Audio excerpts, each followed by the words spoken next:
The house is looking disastrous right now. Please tell her to hurry back and clean up. My mother-in-law came all the way to my parents' house just to tell me that. But then, my mom made an even more shocking statement. My daughter passed away yesterday. I'm Kat, a 27-year-old housewife. It's been a year since I married Wayne. We met at our mutual friend's house party. I wasn't good at meeting guys, so my sweet friend set it up for me. That's where I met him. Hi, can I join you? Oh, sure.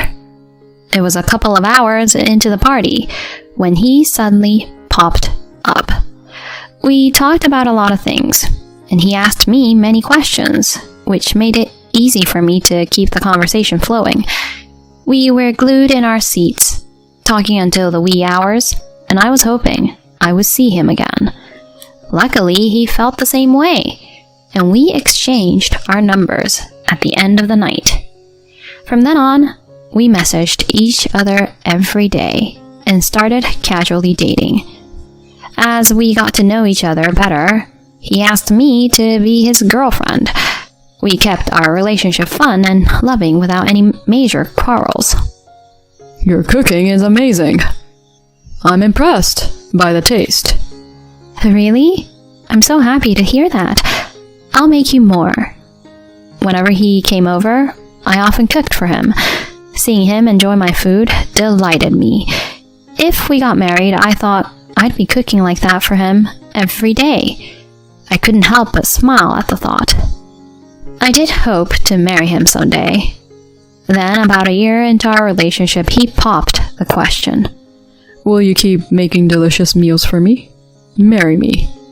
I was totally caught off guard by how quickly it happened, but I was ecstatic. Yes, I love you so much. Hence, the wedding preparation began. We quickly informed our parents and had the customary meet and greet. Then we tied the knot in a beautiful ceremony. Many friends and co-workers blessed us at our wedding, and I felt an overwhelming sense of happiness. We had been living separately up to that point and finally moved in together. Wayne wanted me to focus on being a homemaker, so I quit my job to become a full-time housewife. I did my best to provide a comfortable home for him by expanding my cooking skills and keeping the house squeaky clean. However, there was one thing that grabbed my attention about Wayne after living together. He was way messier than I imagined. First off, he always left his clothes lying around. It was a common sight to see his socks or t-shirts scattered on the living room floor after he had taken them off. And after eating, he didn't bother to take his own dishes away but went straight to the sofa to lie down. I understood that it was my job to do the chores as a housewife, but I wished he'd be a bit more mindful about how he lived. Another surprise was that he couldn't do his tie by himself, and I had to help him. How did you manage before? Mom used to do it for me. Seriously? By the way, she used to iron my shirts every day. Can't you do it too?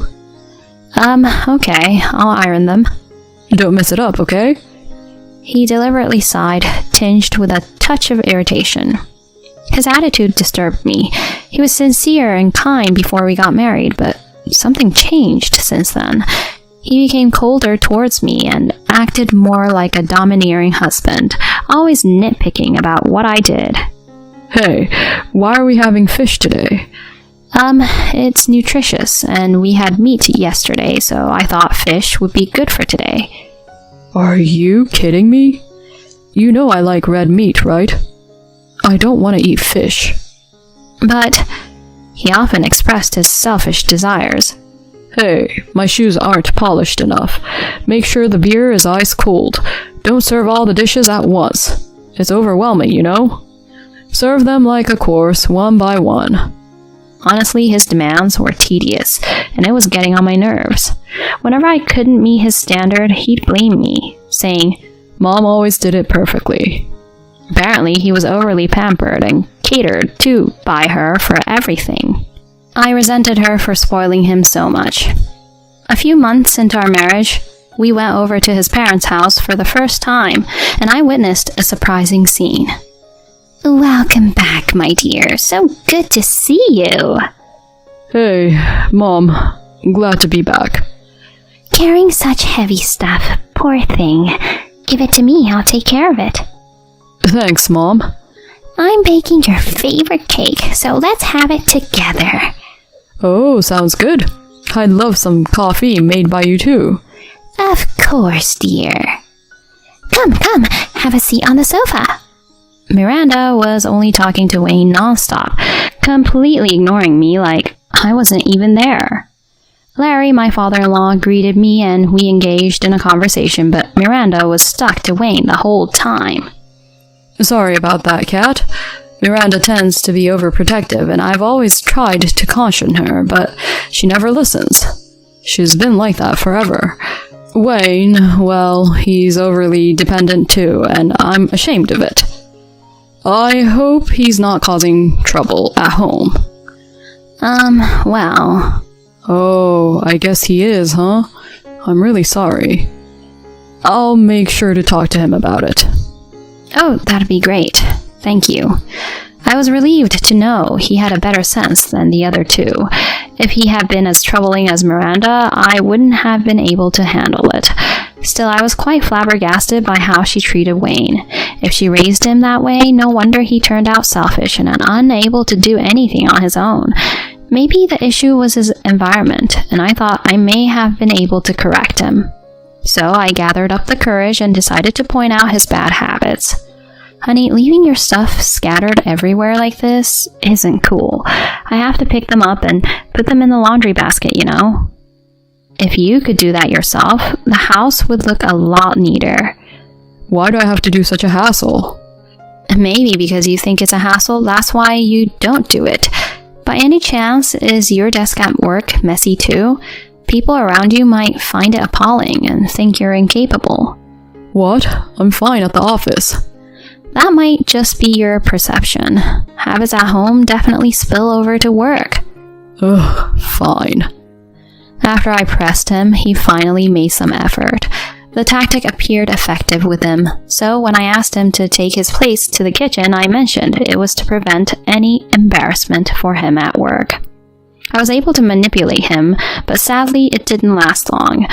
One day while I was relaxing at home, the doorbell rang. I was surprised to see Miranda standing at the front door. Oh, Miranda, is everything all right? Let me in.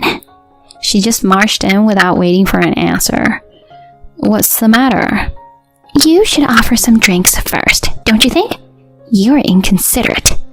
Oh, sorry. She showed up unannounced and ordered me around. I asked her what she'd like and served her the drink. While she drank it, she glared at me. What's your problem? Excuse me? I hear you're saying terrible things to Wayne regularly. That he's incapable at work and that people around him must be contemptuous. Oh, he's exceptionally bright. No doubt everyone around respects him. How could a wife speak so horribly to her own husband? It seemed like he only conveyed the hurtful words to his mother, twisting the facts, and she just took whatever he said at face value and blamed me. I was exasperated. The situation had become quite a mess. He's special, you know. So it's only natural for everyone to take care of him apart from work. Why can't you understand that? I was speechless. Having such distorted affection, she wasn't just overprotective. It went beyond that, and it gave me the creeps.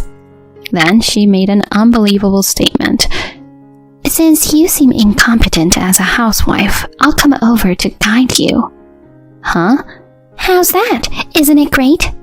No. It's okay. What? Did you just say no? You seem to be severely disillusioned. You don't even realize that you're incompetent. I feel for Wayne for getting such a useless wife. Brace yourself. I'll whip you into shape. She was getting worked up all by herself. It was definitely going the wrong way. At that time, it seemed she had only come to tell me all that and left once she was done. That night, I confronted Wayne. Hey, why did you tell your mom things that aren't true? Huh? Things that aren't true? I told her exactly what happened. The fact that you hurt me is real. But I just wanted you to change. You just have to do the housework better. I heard she's coming over every day from now on. You better learn well from her. Don't you dare be rude, okay? He was completely on her side. Just as she doted on him, he also seemed to dote on her like a mama's boy. She started coming over the next day, just as she said. What's with all this dust? You haven't cleaned at all.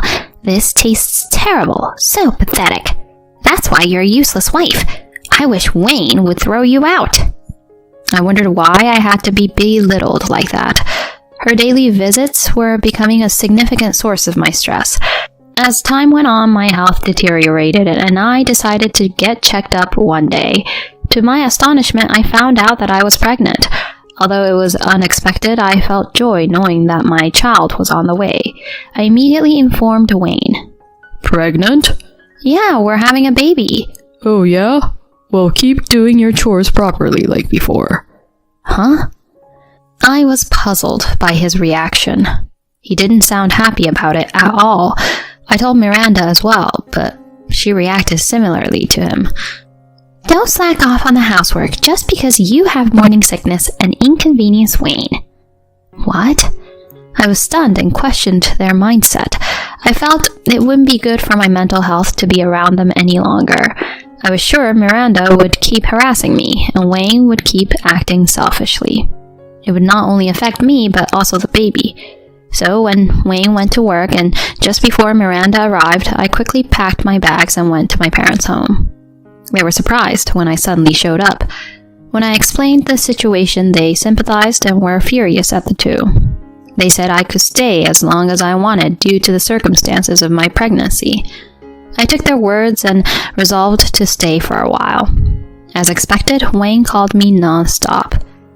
Hey, why aren't you home? Where are you? I'm at my parents' house. What are you doing there? Are you insane to skip your duty for that? I'm here to protect myself and the baby. If I stayed with you and your mom, I would definitely have a breakdown. So I'm not coming back. Cut it out. Do you think you can do whatever you want? Come back now. No way. I don't want to talk anymore, so I'm hanging up. Hey. I hung up and then blocked his number. I didn't want to deal with any more trouble from him. At that moment, I made up my mind to divorce him and raise my child alone. My parents agreed that it was for the better. For a while, I didn't receive any emails or visits from Wayne. I figured he was scared to face my parents. Miranda didn't have my number, so she couldn't reach me. I managed to stay away from them for a whole month, allowing myself to mentally recover. However, Miranda must have had enough of me being away for that long. She came to see me unannounced. As I let out a sigh of annoyance and was about to open the door, my mom told me to stay in my room. Then she opened the door and began dealing with Miranda. It's been a long time. What can I do for you today? Miranda widened her eyes and shouted, Bring out your daughter. Her house is looking disastrous now. Please tell her to hurry back and clean it up. She came all the way just to tell me that. Apparently, Wayne had been making a huge mess, and every time she went there, she had to spend a lot of time cleaning. So she needed me to come back and take over the responsibilities. She completely disregarded the fact that I was pregnant. I was flabbergasted. Then my mom made a surprising statement. She passed away yesterday. What? What are you talking about? Miranda was shaken, and I was also stunned by it. She passed away? Huh? I asked her to run an errand on the way back from the doctor. But then she got hit by a car that ran a red light. That's why I can't bring her out, even if you ask. What? My mom was totally serious, so Miranda seemed to believe her. I'm sorry for your loss. I didn't expect to hear this. I said many terrible things to her. I was just thinking about my son, but she must have been hurt. No, I intentionally hurt her, said horrible things to her. I'm really sorry. I see. Indeed, she was deeply hurt by you and Wayne. That's why she came back to us. If she hadn't returned here, she might not have had an accident. Yes, that's right. I'm really sorry. I don't know how to apologize enough.